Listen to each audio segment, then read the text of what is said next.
నిజానికి ప్రవాసాంధ్రులు, ఒరిస్సాలో ఉన్నారు.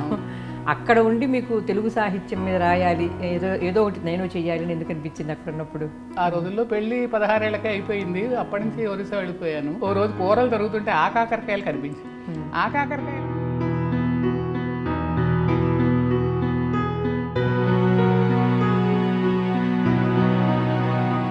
యదనపూడి సులోచనారాణి, కోడూరి కౌసల్యాదేవి, ద్వేదుల శాలాక్షి, వాసిరెడ్డి సీతాదేవి, రంగనాయకమ్మ, చాలా మంది రచయితలు, ఇంకా చాలా మంది పేర్లు చెప్పడం లేదు, అందరూ రాస్తున్నారు కదా. మీకేమైనా పోటీ అనిపించేదా? నేను మొదలెట్టేసరికి సులోచనారాణి, రంగనాయకమ్మ, మాల్తి వీళ్ళందరూ ఆల్రెడీ స్థిరపడ్డారు వాళ్ళ నవలల్లో.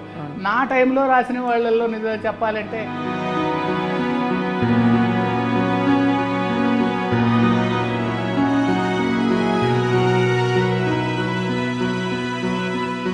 అంటే అమ్మబాబు వాళ్ళు అంటే ఆ రోజుల్లో రంగనాయకమ్మ నవలన్నా సులోచనారాణి నవలలన్నా కూడా ఒక పెద్ద రైటర్లకే ఒక ఇదిగా ఉండేది. మీ నవలల్లో స్త్రీలు దాదాపు కొంచెం నిరాశ, నిస్పృహలు స్త్రీల్లో ఎక్కువ కనిపిస్తాయి.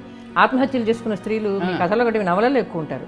ఆత్మహత్య ఎండమావులు కానీ, అంటే స్త్రీలు తమ జీవితంలో అలా నిస్పృహ పొందడం అనే దాన్ని మీరు ప్రచారం చేస్తున్నానేమో అని అనుకోలేదా మీరు అలా రాయడం వల్ల? మీరు ఇప్పటికీ అప్పటికీ తేడా మర్చిపోతున్నారు. ఆ రోజుల్లో స్త్రీలు ఇంత చదువుకోలేదు, ఇంత ఆర్థిక స్వాతంత్రం లేదు వాళ్ళకి. ఇప్పుడు మొగుడింట్లోంచి వెళ్ళిపోయిన స్త్రీకి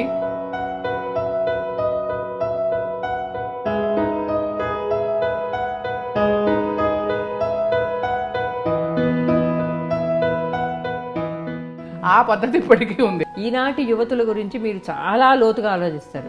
ఇప్పుడు యువతులు ఎటువంటి తప్పుడు నిర్ణయాలు తీసుకుంటారు, తొందరపాటు ఎలా ఉంటుంది అనే దాని మీద మీరు చాలా కథలు రాశారు. కాబట్టి ఇప్పటి యువతరం గురించి మీ అభిప్రాయం ఏమిటి? ఇప్పుడు అమ్మా ఇప్పటికి కూడా రోజులు మారినా నిన్ను గర్ల్ ఫ్రెండ్గా తిప్పుతాడు, హోటల్కి తీసుకెళ్తాడు, అన్నీ చేస్తాడు. పెళ్లి వాళ్ళకి వచ్చేసరికి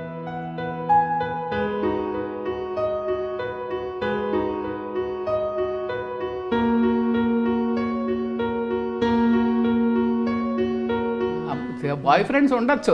అంటే బాయ్ ఫ్రెండ్ అంటే మాట్లాడుకోండి, చక్కగా హాయిగా ఉండండి, కానీ ఆ లెవెల్ దాటకుండా మిమ్మల్ని మీరు నిగ్రహించుకోండి. తల్లిపాల మీద మీరు రాసిన ఇప్పుడు తల్లిపాల వారోత్సవాలు చేస్తున్నారు. అదే మీరు చాలా ఏళ్ల క్రితమే దాని గురించి అది రాసి అప్పుడు రానున్న రోజు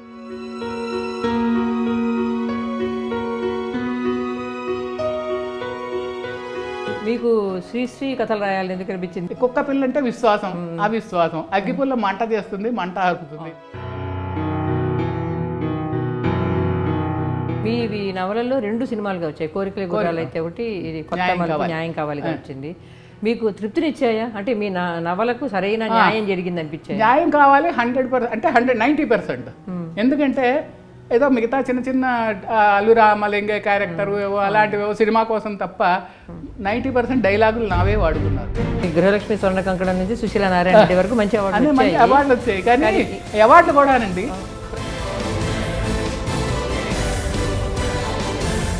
56 ఏళ్ళు అయింది నేను రాస్తూ. నాకంట చిన్నవాళ్ళందరికీ జూనియర్లకు ఎప్పుడూ వచ్చేసాయి. మీ తోటి మహిళా రచయితల్లో మీకు ఇష్టమైన రచయితలు ఎవరు? నెంబర్ 1 మీకు తృప్తి కలిగించిందా మీ సాహిత్య ప్రస్థానం? అంటే నేను రాసుకున్నంత వరకు, నేను చెప్తున్నా కదా, నేను రాసినంత వరకు